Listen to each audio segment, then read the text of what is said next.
Hello students, today I will be discussing Look disk scheduling algorithm. Look disk scheduling algorithm is again similar to the Scan disk scheduling algorithm.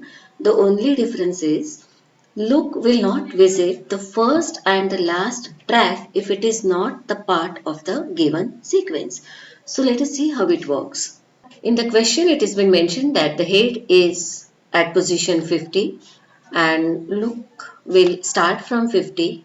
The head will move to track number 82, then 140, then 170, then 190, and if you see the last request in the given string is 190. So in this case, Look will not go to track number 199, but rather it will change its direction from the last request which is given in our request string. Then from here, Look will start serving track number 43, request 24 and then request 16, and the head waits here at 16. This is how Look disk scheduling algorithm works. And how do you calculate the total number of cylindrical movements? So that is 82 minus 50 plus 140 minus 82 plus 170 minus 140 plus 190 minus 170 plus 190 minus 43 plus 43 minus 24 plus 24 minus 16. That's all about Look. Now since we are discussing Look, let me just discuss C-Look disk scheduling algorithm.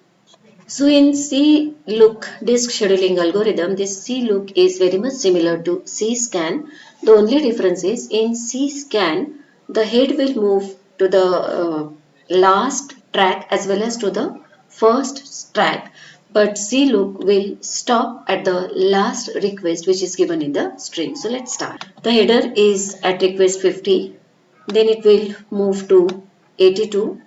From 82, it will move to 140. From 140, it will move to 170.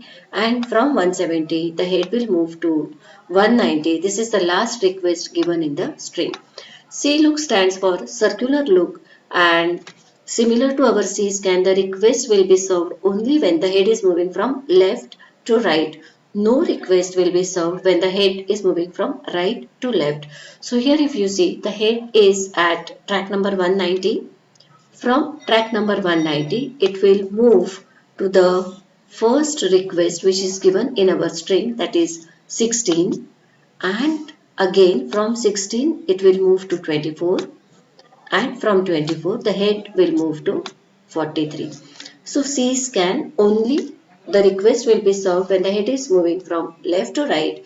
When the head is moving from right to left, no request will be served.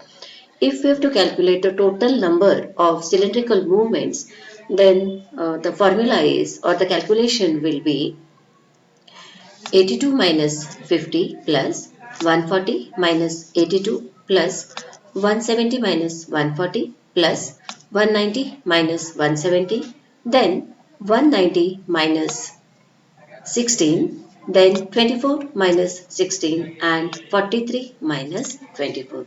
You add the results of all the subtractions and you get the total number of cylindrical movements for C-Look disk scheduling algorithm. Thank you so much. That's all for the day.